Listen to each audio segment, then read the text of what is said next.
আমরা হতবাক এবং আমরা আমরা মানে আমরা অবাক হয়ে যাচ্ছি, মানে এগুলো বিশ্বাস করতে।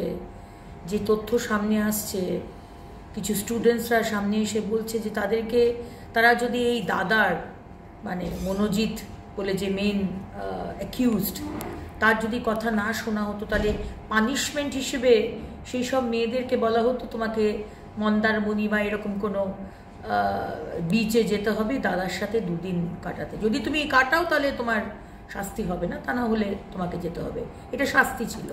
এরকম অনেক ঘটনা আসছে যে যেখানে মেয়েরা কমপ্লেন করেছে তাদের উপর অত্যাচার হয়েছে এবং সামনের কসবা থানাতে গিয়ে বলা হয়েছে, কসবা থানার পুলিশরা বলেছে যে ও তো ভীষণ উপকারী, ভেরি হেল্পফুল ছেলে মনোজিৎ, মিটমাট করে নাও।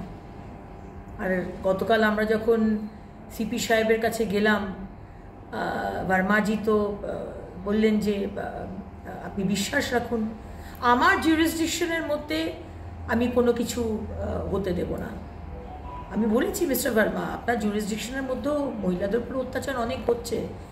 মিস্টার ভার্মা, আপনারা কি জানতেন না? বা গভর্নিং বডির তৃণমূলের যে বিধায়ক অশোকদেব বাবু, আপনি জানতেন না এই ঘটনা তো আজকের নয়?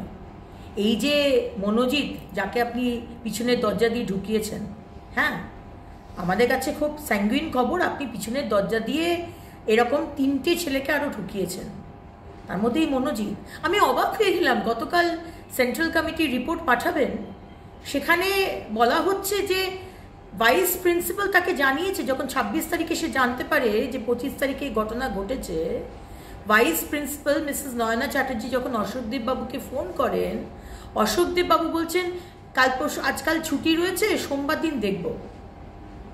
একটা গণধর্ষণ হয়েছে, যে গভর্নিং বডির চেয়ারম্যান উনি, সেই মেয়েটির একটা গণধর্ষণ কেস শোনার পর তিনি বলছেন আজকাল ছুটি রয়েছে, সোমবার আমি দেখব। এখান থেকে বুঝতে পারেন যে এই সরকার, তাদের কি অ্যাকাউন্টেবিলিটি রয়েছে মানুষের প্রতি। আমরা হতবাক। এরা পুরো এই ঘটনা আজকের ঘটনা নয়, এই ঘটনা লাগাতার হয়ে আসছে। এই ছেলেটি মনোজিৎ লাগাতার মহিলাদের উপর অত্যাচার করতো, তাদেরকে ওই রুমটাকে ইউজ করা হতো। গভর্নিং বডির মেম্বার্সরা জানতেন না।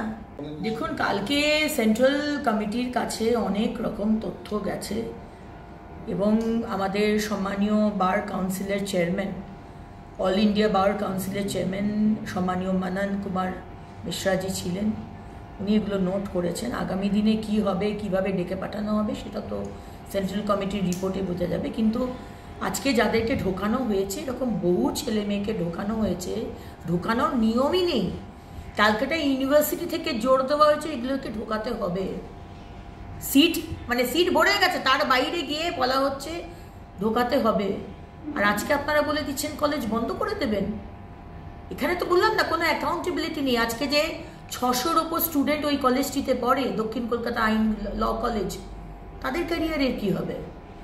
আজকে আপনারা পুষে রেখেছেন এই দুষ্কৃতীদের, তাদের দোষের জন্য 600টি ছেলে মেয়ের ক্যারিয়ার শেষ হয়ে যাবে, এটা তো বলে চলবে না। সুতরাং আমি তো বললাম, একটা টিপ অফ দ্য আইসবার্গ। আজকে আমরা একটা জানতে পেরেছি, কারণ এই মেয়েটি, স্যালিউট টু হার, যে গিয়ে সে কমপ্লেন করেছে। আপনাদেরকে স্যালিউট যে আপনারা সেটা সামনে এনেছেন। হাজার হাজার এই ধরনের কলেজে, এই মমতা ব্যানার্জির গভর্নমেন্ট এডেড বা গভর্নমেন্ট কলেজে এই ধরনের মনোজিতরা, এই ধরনের প্রমোতার কি জয়েব আহমেদ, এই ছেলেগুলো, এর মতো ছেলেরা, তারা অত্যাচার করে চলেছে।